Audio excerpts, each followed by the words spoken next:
bien le bonjour à vous et bienvenue sur ma chaîne pour votre lecture intuitive de ce mois d'août 2022. J'espère que tout le monde se porte très très bien. Merci d'être là. Alors, est-ce que vous les voyez? Ouais, vous voyez tout comme il faut. Alors, qu'est-ce qu'on a? On a ici dans votre énergie à vous, on a la tempérance. On a la tempérance, on a l'ermite dans votre vie sentimentale et on a la grande prêtresse ici en fin de mois. D'accord? Il y a magnifique ici 9 de coupe, as de coupe et 2 de coupe, superbe. Et puis vous avez ici aussi la reine de bâton, on a le roi d'épée ici au cœur de votre lecture et je pense que c'est vous, Verseau. On va voir. Il semble qu'il y ait quelque chose, une explosion au niveau professionnel, quelque chose de magnifique qui vous tient fortement à cœur. Mais on va voir, on va entrer dedans. Il y a un peu de défi quand même aussi. On va entrer dedans, on va essayer de comprendre. Alors, le mois dernier, au mois de juillet, vous aviez, Verseau, vous aviez la lune. Donc la lune, c'était, voilà, je navigue un petit peu dans des eaux brumeuses, je ne sais pas trop comment ça se passe. Il y avait beaucoup, peut-être aussi des émotions qui remontaient à la surface. Voilà, c'était l'incertitude hein, en juillet. Ici, ce mois-ci, vous avez la roue de fortune. Alors, la roue de fortune, elle, je ne veux pas dire que d'incertitude, on passe à certitude. Quoique, ça peut. Mais il faut retenir que la roue de fortune, c'est le destin. C'est pas le hasard. Il n'y a pas de hasard. C'est le destin. Alors, d'une certaine façon, ce que je suis en train d'essayer d'expliquer, c'est que même si on ne voit pas mieux où on va, on sent très fortement que c'est on est comme pris sur des rails et que c'est là qu'il faut aller. Il y a comme une espèce de conviction, d'intime certitude, garantie, confiance que c'est là. Pourquoi? On ne sait pas, c'est écrit, c'est comme ça et puis c'est tout. Donc on passe pas, je ne sais pas si on y voit plus clair, on verra, on va entrer dedans, on va essayer de comprendre si on y voit plus clair que le mois précédent. Mais ce qui est certain, c'est que là où on est, c'est que c'est là où on doit être. D'accord? Avec la roue de fortune.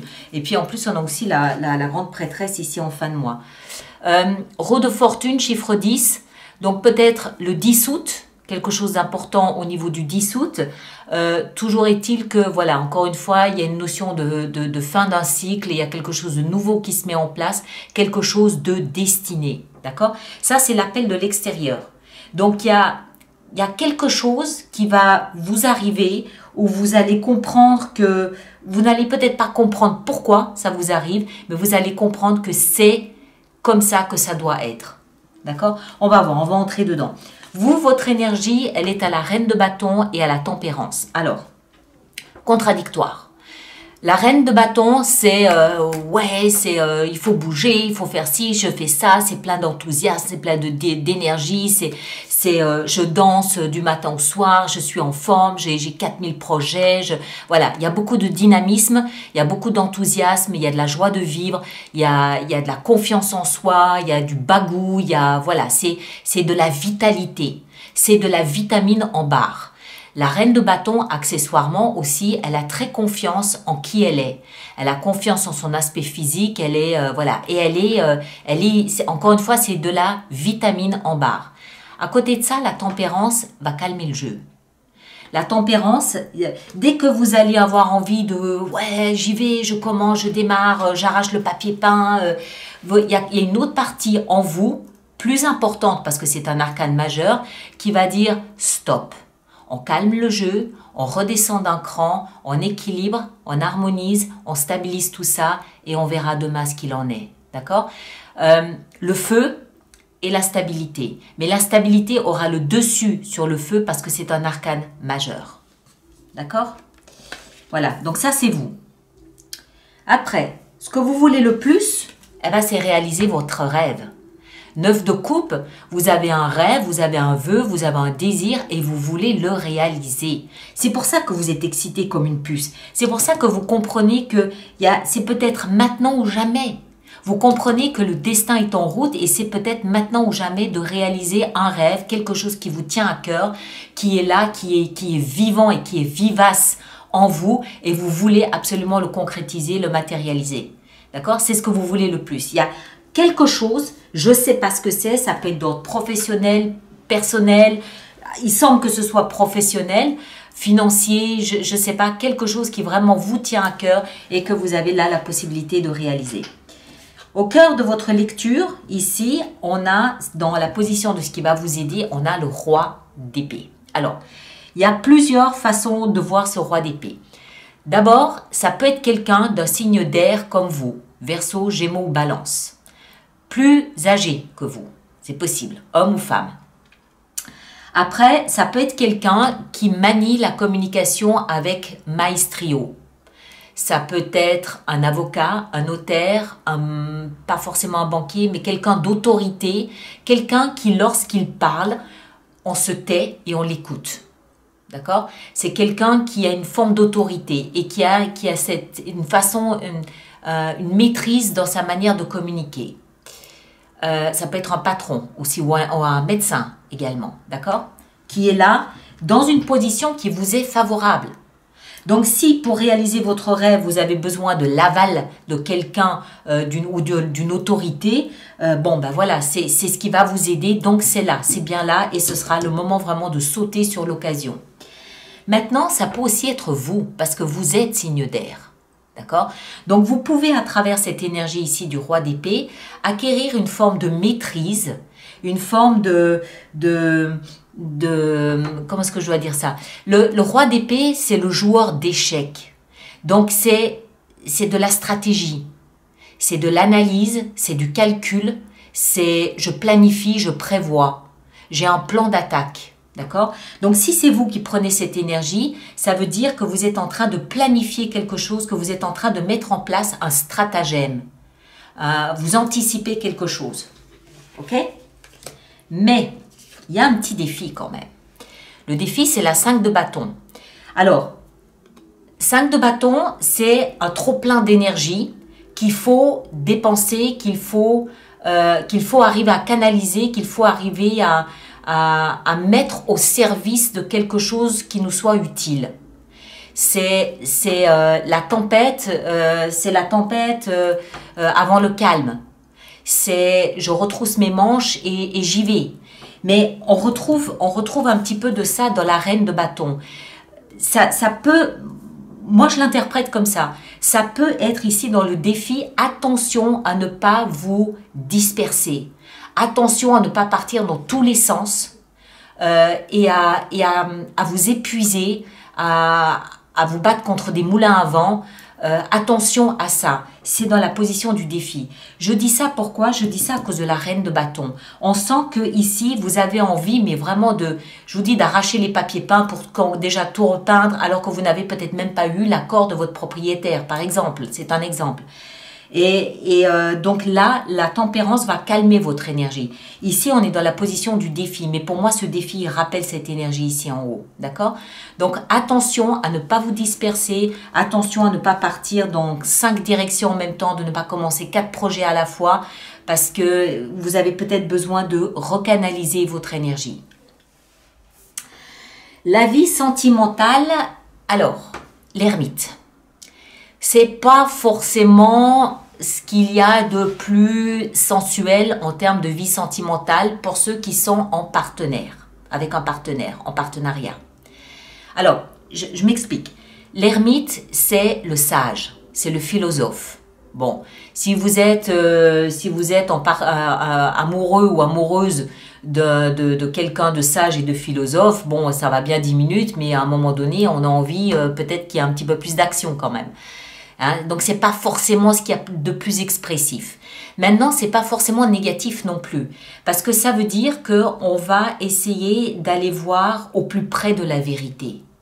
On va entrer en soi pour essayer d'aller là où il y a une vérité qui se cache. Est-ce qu'on est amoureux? Est-ce que les sentiments que l'on éprouve sont réels, sont sincères? Est-ce qu'ils sont purs? Est-ce qu'ils ne sont pas teintés d'autre chose? Il y a une recherche de vérité, une recherche de sens. pour faire cette recherche de sens, on s'isole quand même un petit peu. Donc, c'est pas non plus l'euphorie dans la vie sentimentale. Mais on emploie cette période pour essayer d'affiner nos émotions, pour essayer d'affiner ce qu'on ressent. D'accord? Donc, c'est utile. Il y a une raison. C'est pas forcément, encore une fois, le moment pour, voilà, pour partir à la conquête d'un partenaire.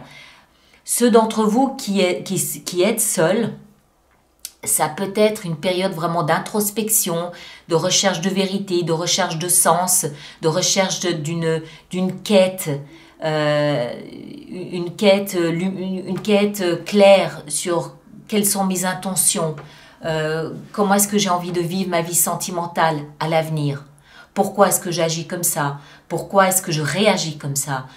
Vous comprenez, vous voyez, il y a beaucoup de réflexion, d'intériorisation, de réflexion, de pensée intérieure par rapport à sa vie sentimentale, qu'on soit en couple ou seul. Maintenant, le pompon, c'est dans la vie professionnelle, as de coupe. Alors, soit on rencontre une âme sœur au niveau, ou une âme sœur, on fait une rencontre amoureuse sur notre lieu de travail, c'est possible, c'est tout à fait possible. Soit on a trouvé une espèce de vocation ou un travail, une aspiration, une idée, un projet, quelque chose à voir avec le travail qui reflète ce qui se passe à l'intérieur de nous, dans notre cœur.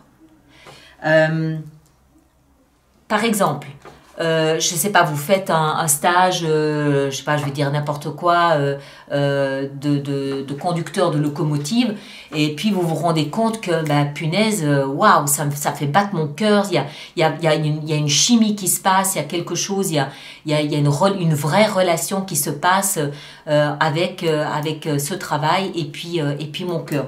C'est a fortiori encore plus marqué parce que dans la vie intérieure, on a la 2 de coupe. D'accord?